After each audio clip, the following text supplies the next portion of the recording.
mas-uuliyiintan ka tirsan hay'adda Somali Stock Exchange ayaa tababarkan u qabatay qaar ka mid ah ganacsatada yaryar ee shirkadaha ku leh Muqdisho si ay u helaan fursado maalgashi oo heer caalami ah taasi oo ay ka caawinayso hay'adda Somali Stock Exchange oo ka shaqeysa arrimaha iibinta shareerka gudaha iyo dibadda si kobac dhaqaale ay u sameeyaan ganacsatada Soomaaliyeed iyo qaybaha kala duwan shirkadaha ku yaala gudaha dalka waxaana tababarkan lagu qabtay hoolka jaamacadda Simad ee Muqdisho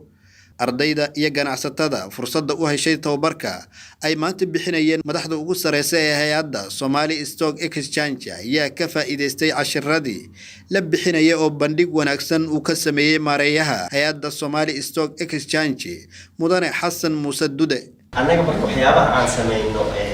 service and products keena waxa kamid ah shareska oo saamiyadaas waxaan kaloo hadda aan wadnay inaan bond soo saarno runtii xoogaa caqabado ka jira dartood weli nooma suurtagelin bonds inta badan waxaa soo saara dowladaha waxaa caan ah waxaa la yidhaahda T-bills inaa maqashaan nooleenaa treasury bills dadka finance ka dhigtay inta badan maqashiin oo dowladda Mareykanka ay soo saarto laakiin caalamkan dowladdu waxay soo saaraan marka la yidhaahdo government bonds islaamicin waxaa loo yaqaanaa sukuk iyo shirkaduhuna way jiraan oo way soo saaraan wax la yidhaahdo corporate bonds marka shirkadu waxay bonds ku qaadataa waa nooc ay lacag ku daynsanayso iyadoo dadka aan siinaynin sheerarkeeda marka qofka lacag ku darsanaya faa'iido markaas laga siiyo ama ahaato qaab interest ah oo waxaa la yidhaahdo conventional financing ama inay noqoto maaragtay faa'iido wadaag midda kalena waxaa waaye commoditieska maxaa soo gelaya dahabka anaga waxaan dhoofinaa xoolaha waxaan dhoofinaa mooska iyo waxyaabo badan oo mataqaanaa beeraha kasoo go'o sisinta iyo waxaas oo dhan commodities ay imaanayaan marka laakiin hadda xaaliyan waxaa si fiican anaga ugu shaqeeya waa shares ugu dambeyn qaar ka mid ah ardaydii ka faa'iideystay tababarka oo la hadlay muuqaal baahiyaha CBA ayaa ka warbixiyay waxyaabihii ay ka faa'iideen inta uu socday tababarka maanta waxaan aad uga qayb galay seminaar yar oo loogu talagalay Somali Exchange ee qabanaysa north Somali Exchange waxaa malaysaa inay tahay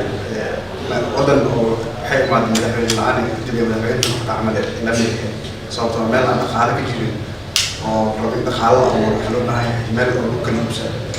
marka waxay buuxisay horta boos aad u muhiim ah horta isbuuciyada soo xisad afay waxaa isweydiinaya waxaa galay shirkadaha waaweynka investmentiga qaasatan waxaa raadiyay Soomaaliya hadday leedahay oo kale maxaa la sheegay investmentiga بسم الله مجيء وفتون حسن اسمع ومدى ما انت مشان وقف قاعد برنامج فاينانشال تريجر اللي هو من Somali Stock Exchange برنامج فايدوين بدن بعدين فاينانشال تريجر هاي وحمين بقول استنرشي سبب الناس يسبب حاول ما نرجعنا سبب إنه فايدة أول عندنا صورة Somali Exchange Somali Stock Exchange صورته يحبونها بحياة دولة أنا أعتبر اسم دولة جمالها Stock Exchange Somali كلها هو على جريمة أنا مسلم جمال Stock Exchange Somali شكلها هو Stock Exchange أنا كذا سياسة كذا أنا تركي أنا شركة سبستان أصلها كونفرنس اسمها سهل بيجري اسمها مركب تكنا شركة بلاد أول قرش كاس واحد كذا كتاب وفي مشاريع كذا شركة مركب Stock Exchange Somali يجتو هذا هو اللي يجري شركة بدنا أدي في حساب هذا صباحها ستارت أبس هي Somali تصبحها هذا في حساب عبد القادر محمد CBA TV مقدشو.